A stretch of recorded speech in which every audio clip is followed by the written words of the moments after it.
ಕಣ್ಣದಾಗ ಜ್ಯೋತಿ ಏನ್ ಆಡ್ತದ ನೋಡ್ರಿ, ಆ ಪರಮಾತ್ಮನೇ ಇರ್ತಾನ. ಈ ಕಾಲಿನ ಉಗುರು ಹಿಡ್ಕೊಂಡು ತೆಲಿ ಕೇಶತನ ಅದ್ರೊಳಗ ಒಂದು ಆತ್ಮದ, ಇದಕ್ಕೆ ಆತ್ಮದ ಅಂತ ಕರೀತಾರ.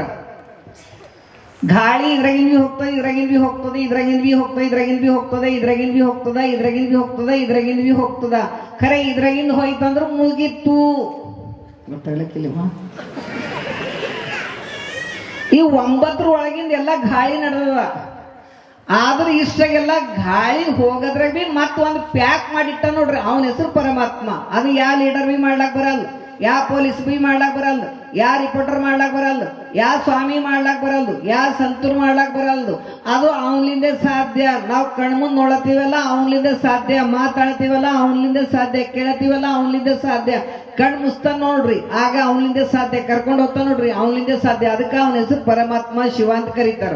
ಅದು ಆ ಕುಲಲ್ಲ ಈ ಕುಲಲ್ಲ, ಸುಮ್ಮನೆ ನಾವು ಬಡದಾಡ್ ಸೈಲತ್ತಿದ ಹೊಟ್ಟೆ. ಭಗವಂತ ಸರ್ವಾಂತರ್ಯಾಮಿಯನ.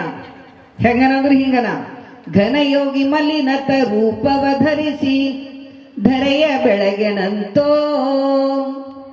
ಪರಮಾತ್ಮ ಮಲ್ಲಯ್ಯ ಎಲ್ಲಾ ಕಡೆ ಹಿಂಗ್ ತಿರುಗಾಡಿ, ಶಿವಂಬ ಎಲ್ಲಾ ಕಡೆ ಹಿಂಗ್ ಬೆಳಕ್ ಮಾಡ್ಯಾನಂತ. ನೋಡು ನೋಡು ತಲಿ ಲೀಲೆಯು ತೋರುತ್ತ ಮಾಯವಾದನಂತೋ.